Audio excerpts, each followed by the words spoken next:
Une autre question dans la salle, monsieur. J'aimerais que vous essayiez de définir quels sont les buts ou les fonctions, si vous voulez, du cinéma, ou peut-être ce qu'ils devraient être et ce qu'ils sont en réalité à l'heure actuelle. Fichtre. Ça, c'est un sujet... Vous savez, c'est l'oral de la grecque, ça. je crois que Nicolas Rabaudy. c'est difficile de parler en général du cinéma.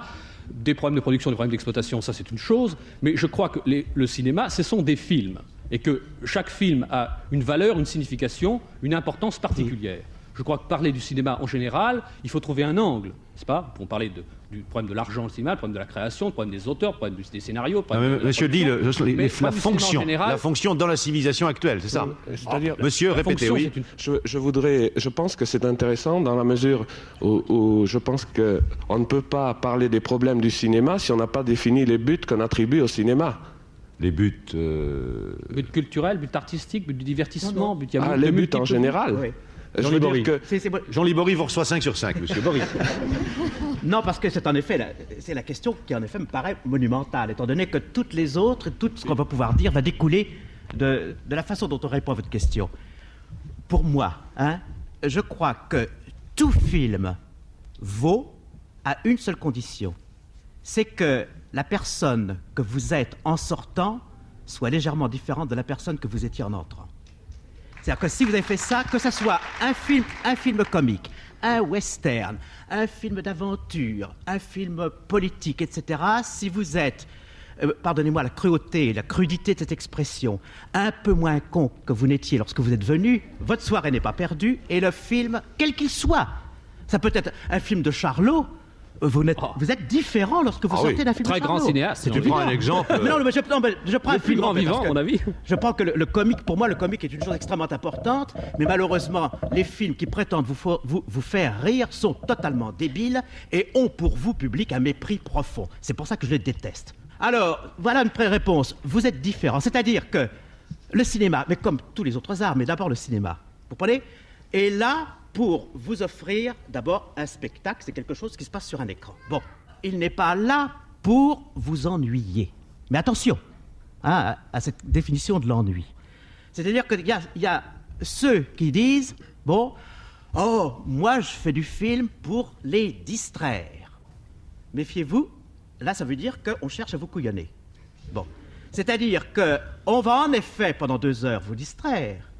En effet, vous serez reposé de tous les emmerdements côté les vôtres pendant la semaine, et ceci est parfaitement louable. Quelqu'un, et ça je veux dire que j'ai souvent dit que en défendant des films souvent difficiles, etc., je faisais un métier que je considérais comme assez dégueulasse, dans la mesure où j'étais pour dire à quelqu'un qui s'est crevé pendant toute une semaine, de lui dire très exactement: mon coco, tu as vécu une semaine épuisante, tu as des tas d'emmerdements dans ta famille, tu t'es crevé pour aller au boulot, tu as travaillé pendant toute la semaine, etc. Moi, Jean-Louis Bory, je te demande de te fatiguer encore pendant 2 heures pour voir ce film qui va te demander un effort, etc. C'est un boulot dégueulasse.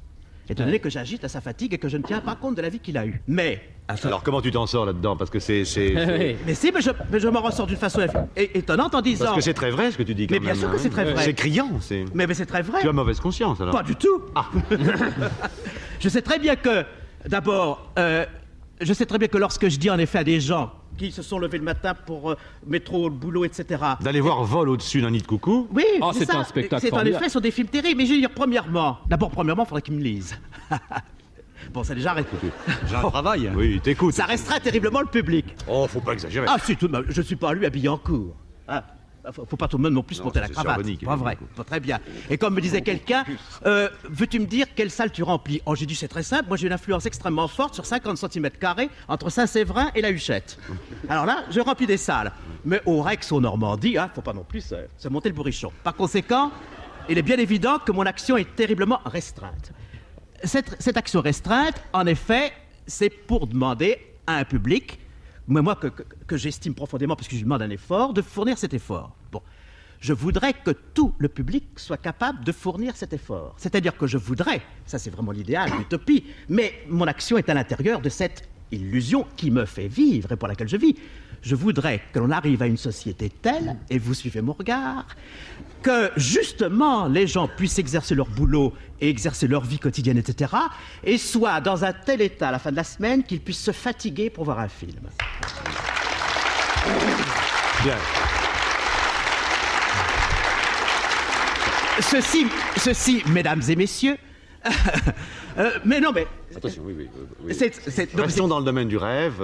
Non, c'est pas le domaine. Écoute, nous partageons presque les mêmes idées politiques et tu parles de rêve, c'est dégueulasse. Oui, non. Bon. Non, mais le rêve n'est pas un mot péjoratif pour moi. Ce qui explique que tout ça, je n'ai pas mauvaise conscience et je reste cohérent parce que je fais ce métier de boulot de cinéma, justement en dépréciant des films que l'on présente comme divertissants. Et on m'a dit oui, mais tu comprends, le public, le pauvre cher public, qu'en effet qu'on a abruti pendant une semaine par les conditions de logement, les conditions de travail, les conditions de transport, etc.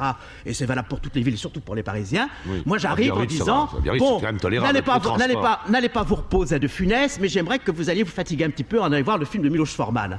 Très bien. Mais je dis, je suis là pour ça en disant, je voudrais vous aider à voir Miloš Forman et surtout à vous distraire avec Miloš Forman. Parce que l'ennui n'est pas synonyme d'emmerdement.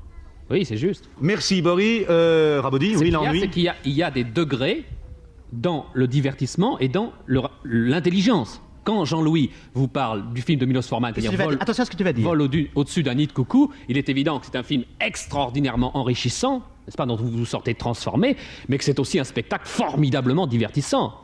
Il pourrait aussi vous dire que l'Olivier, par exemple, film sur les Palestiniens, est un film beaucoup plus rude, qui demande un effort intellectuel beaucoup plus considérable que Vol au-dessus d'un nid de coucou, n'est-ce pas ? Il y a donc des degrés dans le cinéma qu'il appelle assis, dans le cinéma debout. Je vous donne un exemple. Il se trouve que le public actuellement, à mon sens, flaire beaucoup plus les bons films et les bons spectacles. C'est important. Les chiffres sont là pour montrer qu'il va voir des bons films. Il n'y a aucun doute, la modification du public vers l'intelligence est, à mon avis, notable depuis une dizaine d'années. Je passais avec Jean-Louis Boridevant au Quartier Latin devant Vol au-dessus d'un nid de coucou. Il y avait une queue gigantesque et à côté, il y avait un film minable qui s'appelle Oublie-moi Mandoline où il n'y avait personne. Et si on comparait les budgets publicitaires, parce que ça c'est très important, la publicité, c'est ça qui conditionne le spectateur, on verrait que les budgets sont quasiment égaux. Donc les choix du public sont modifiés en bien depuis pas mal d'années à mon sens.